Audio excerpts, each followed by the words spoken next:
Juan Kapitulo 6, versikulo 35.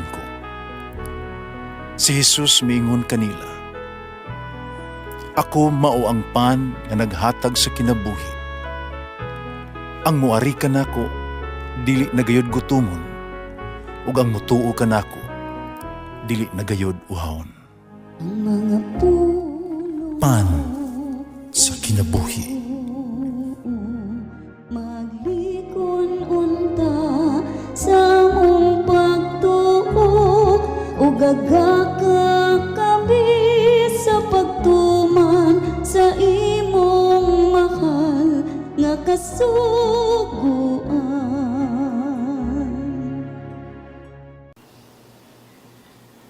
Ginawa kaninyo.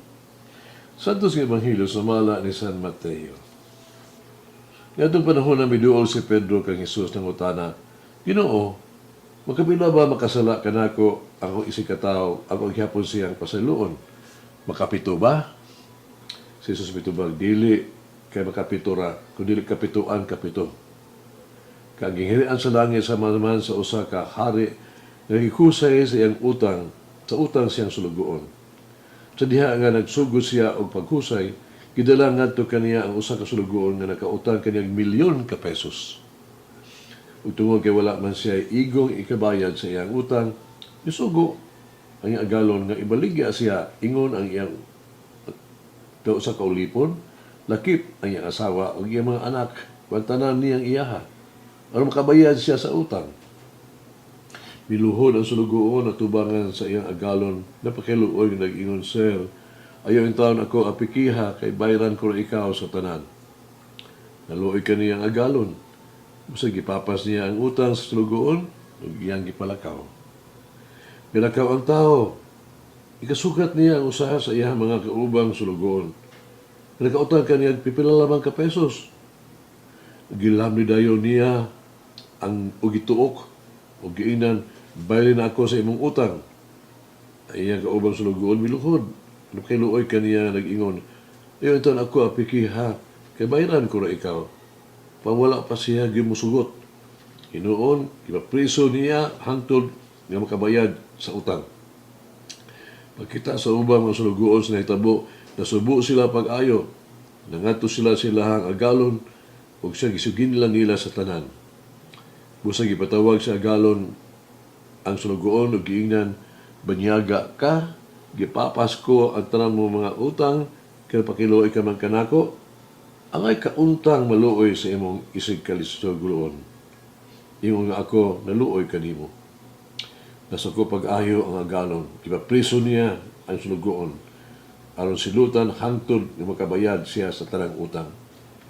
Itapos ni Jesus sa sabinges pag-ingon, "Iusab ni ana ang buhaton ninyo sa akong amahan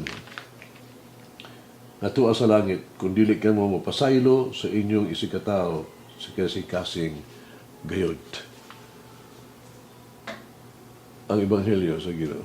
Pasalamati ang Ginoo kay siya maayo, ang iyang gugma mulungtad hangtod sa kahangturan. Pasalamati ang Diyos sa tanang mga Diyos, ang iyang gugma malungtaron.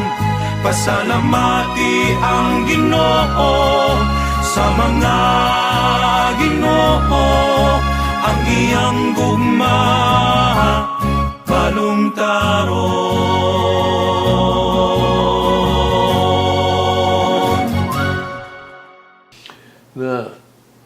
Natingala na surpresa ako, diya nga human ko nagpakumpisal, no? Usa ka babae nga tigulang, na miduol ka na gumingon. Dili ko mahadlok ng kumpisal sa pare. Kaya dili man ikaw ang mahukom. Kung pasahilo ka na ako, ang Diyos man. Nakita ko ang iyang punto, nagipasabot, yun ang bayana. Apan, ang papangayo og pasaylo sa Dios, masayon Kaysa pangayo og pasaylo sa diya sa tao, sa itong isig ka tao. Ang Diyos di lamang makiangayon, apan usab, wala kinutuban ug maluluyon ug buutan kayo. Usa kini ka nindot kaing punto nga ato ang magkuha sa bingay sa dili mapasayloon nga sulugoon. Ang Ebanghelyo karong adlaw, ang sulugoon nga nakautang og dako gyud siya agalon. Napakiluoy kaniya. Nagatagan siya lugway sa pagbayad sa iyang utang. Bingon sa Ginoo ko, pasensya lang, bayaran ko ikaw sa hingpit. O sa iyang dakong katinga, nga galon, wala mang mutugot kaniya nga sa iyang hangyo, bugos pagyugya, gipapas ang tanan nga niyang utang. At ang mahandura ba, ang kalipay sa kasing-kasing sa mga sulugoon, mumadungog niya ang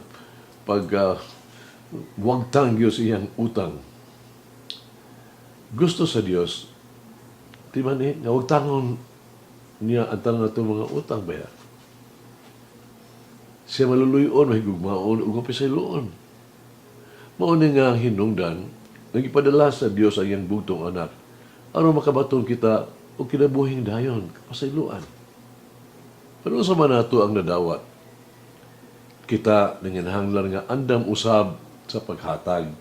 Kung sa man nato ang gihatag ba, kinahanglan nga andam usab kita kasi udawat. Sa tupa, kung gusto ta o kapasayloon na kinahanglan usab kita magpasaylo sa makasala kanato, mao kini ang bulawanong sugo sa Dios. Ang sulugoon nagpakiluoy siyang agalon, gibilanggo sa katapusan. Nanuman, tungod kay sa dihang nahimamat niya ang iyang isika, sulugoon ka utang niya lagpila ka pesos, gamay kantidad, nagdumili siya ang papakitag kaluoyo ug pagpasaylo. Gitpreso hinuon siya. Ang pagpasaylo gikan sa Dios posible lamang kung kita sa bisig baylo makaton usa pagpasaylo ni adto nakasala kanato. Ang pagpasaylo usa ka sugo ni Jesus na mahigugmaay kita sa isig usa. Di ta magkabilig masuko o dugay sa usa sa ato ang hinigugma. Ang pagpasaylo mao ang sekreto ug pagbaton og kalinaw sa una-una ug pagkinabuhi nga mas simple ug mas malipayon. Ipakita ni Jesus ang higpit nga hemplo sa pagpasaylo. Diha, samtang siya nagbitay sa krus, nangayo siya sa iyang amahan. Kapasiluon ang mga taong nagsakit kaniya, nagpaantos kaniya. Kung si Jesus nag-antos pag-ayo, nagkapasaylo manggani. No? Nagkapasaylo. Kaya usab, kita, iyang sundo nato siya. Siya panag-inan. Kung gusto usab nato, na makaampit sa iyang himaya. Sa Ebanghelyo karong adlaw, si Jesus nagdapit kanato sa pagkatnon pagpasaylo. Di ka usa, dili ka duha, kundi hangtod-hangtod. Kung natong gibati, nga dili nato kaya pagpasaylo. Mga so hinumdumi, ang tanan nga kasakit nga atong gibati, dili ni kalabaw, dili ni makatupong sa kasakit na gibati, nagiadto si Kristo diya sa krus. Magampo kita, may gumaon nga Diyos, din sa sagradong panahon sa Kwaresma. Paduula ako kanimo. Pangandam mo sa lugar sa akong balay, sa kasing-kasing, alang sa kahilom, upang inusara na mag-ampo ako. Pero ako makakaplag pag-usab ang grasya sa usang kapuno sa pag-ampo sa kinabuhi. Tabangi ako na magpuasa gikan sa mga butang nga hulga sa kaayuhan sa lawas ug sa kalag. Ug hinumdumi ako sa grasya sa imong kaayo.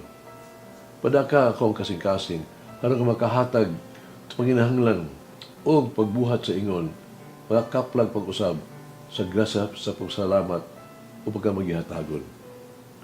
Hinaot nga kini nga panahon, mahimong usa ka panahon na puno sa grasya, haron mapuka pa usab ang ako ang gugma ug pagtuo kanimo. Labi na nga ako nga imong gipasaylo, magkapasaylo usab sa uban kanunay. tungod kay ikaw, nagmahal ka nako. Amen. Mama Mary, guide me as I strive to be an instrument of God's mercy. Malangin ang Diyos magagawang sa tanan, Amahan, Anak, Espiritu Santo. Amen. May the Lord of the divine mercy bless us all, heal us from all diseases and suffering.